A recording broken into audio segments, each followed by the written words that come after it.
Good morning, option strat traders. Steve Gans from SJG Trades here, sharing another trading concept and idea with you. So today's trade, as we're getting closer and closer to earnings season, I want to share something with you. This is a trade that most people probably don't consider.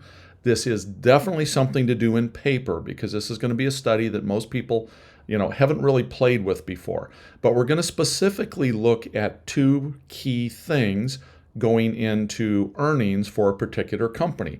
I'm going to take a look at Meta. I'm going to use this button, which many people may not use when they go to optimize a trade. And this one is, I want to be directional, but I don't know which direction. That seems like kind of an odd statement maybe, but as we're going into earnings on Meta, I don't know if Meta is going to move up big or move down big, but I think it will move big. So here's what I want to do. Here's what we're going to look at. So if we look at a chart of Meta, we can see that it's moved all over. If we look at prior earnings, look at the size of the gap in this thing. It went from 137 down to right after earnings 95. Here, it went from a low about 147 all the way up to 197. So these monster gaps that have historically happened in earnings with Meta is something people are going to look at.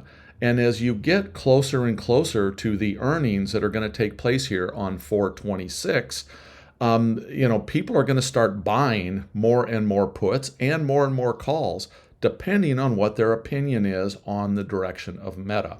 So here's my premise. Here's my theory for this trade. My theory for this trade is as we get closer and closer to that actual earnings report, which takes place on the 26th, I would like to own some puts and some calls in Meta, and this is known as a straddle. So this is the trade I'm going to look at specifically here. It's a straddle trade. So let's open that in the visualizer and let's see what this looks like. So a couple things we want to look at here. This is a defined risk trade.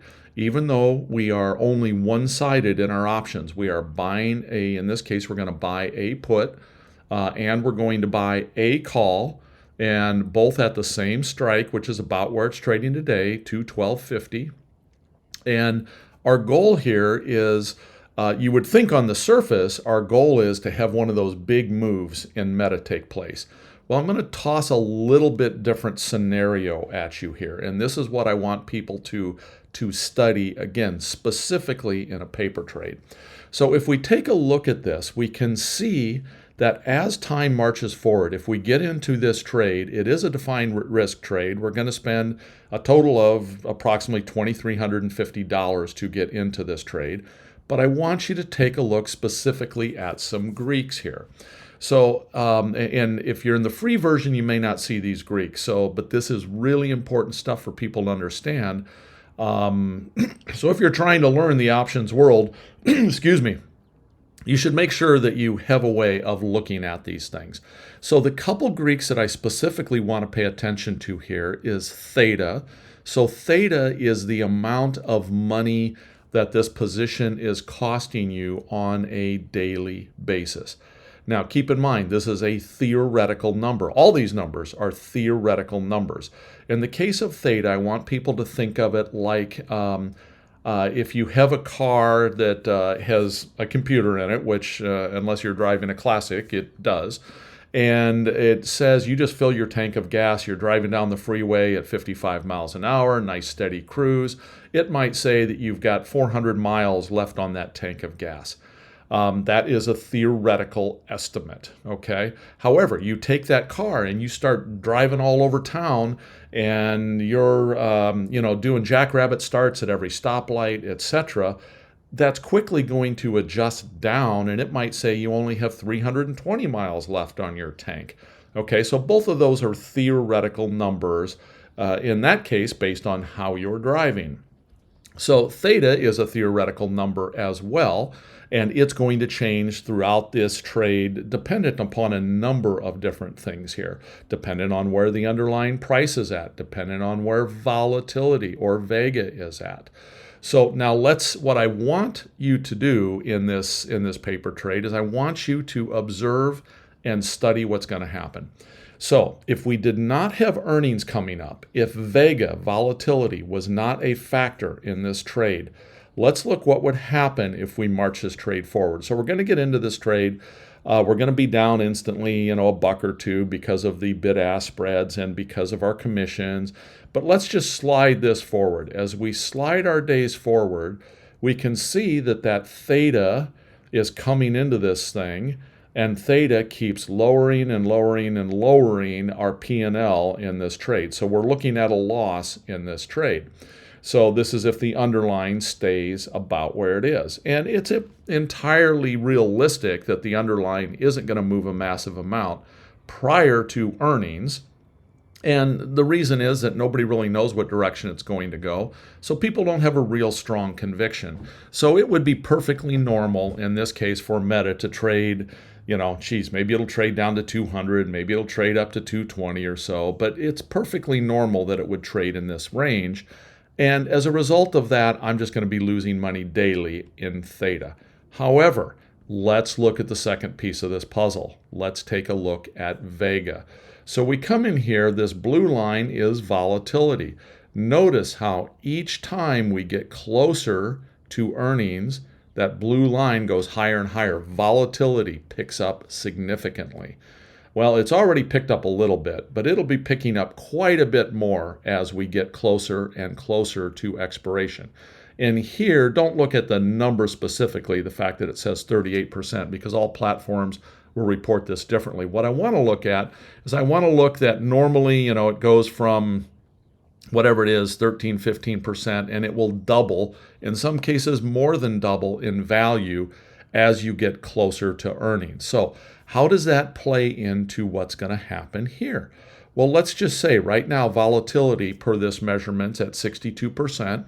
Let's say that number doubles as we get close to earnings. So here we are. Well, obviously, we can't do this on a Sunday. So earnings, I think, were the 24th. So let's come back to the 22nd, somewhere in there. That's Saturday, can't do that. Let's come back to the 21st. So before earnings, the weekend before earnings, with theta alone, the value of this position would be down $870. Now, this is where I want people to study how vega plays into this. I'd urge you to grab a snapshot of this and then watch how this progresses as the days progress or the weeks progress. Let's now put some volatility in here. So volatility in many of these has doubled and in some case tripled going into earnings. Let's just double volatility. We're going to take it from 62% up to 120%. Look what happens. As volatility increases, the value of our puts and our calls that we own long increases as well. So when that volatility increases, what we buy today, for example, as we get closer to that earnings report, and as more and more people start thinking, geez, I think that, Meta's going to jump up huge, jump down huge, etc., more and more people start coming in wanting to buy these options. So my premise is, let's be an owner of those options back when we can buy them here cheaply, and then we will wait for them to go up in value. So the concept here is we may be able to close this trade out. Again, paper trade, let me stress that. We may be able to close this trade out before our earnings date for a profit if volatility increases the way it has in the past. Now, let's just say volatility spikes significantly, and let's say we get after our earnings date, we get, the day before, the day after earnings. So basically our expiration date. If Meta does not move big, we're going to be in this position. We're going to be in this big, massive valley of death. Even though volatility is high, if Meta didn't move big one way or another after earnings, and this volatility drops out after earnings, because at that point, everybody knows what happened. There's no longer a mystery here, no longer anything to buy insurance for. We could definitely end up in the valley of death. If this happens, you could also get a massive move in Meta that might drop it below 180, which would gain you some profit, or it might rip it up above 250, which could gain you some profit. But my premise behind this specific trade is I just as soon not hold this through earnings, okay? I would just as soon a couple days before earnings, again, I think earnings were the evening of the 24th, so maybe even that day of the 24th when implied volatility has spiked up massively on this thing, that's when I might be looking to go ahead and get out of this trade. I'm not playing the move in the underlying here after earnings. What this play is designed to look at is the run-up in volatility of our long puts and our long calls prior to earnings. So let's go back here to today, and let's go back to our current volatility. So this is kind of where we're at. I'm going to go ahead, I'm going to save this trade. I'm going to do it in demo paper trades, and we will call this study in volatility. I need to spell better. Going into earnings. So that's what this trade's going to be about. I'm going to save this trade. I'm going to put this link in with this post so that people can copy that link and enter this same paper trade and then watch it develop over the next few weeks. What I'd urge people to do is maybe to take some snapshots of this as it develops. Kind of watch, learn, study what happens in this environment.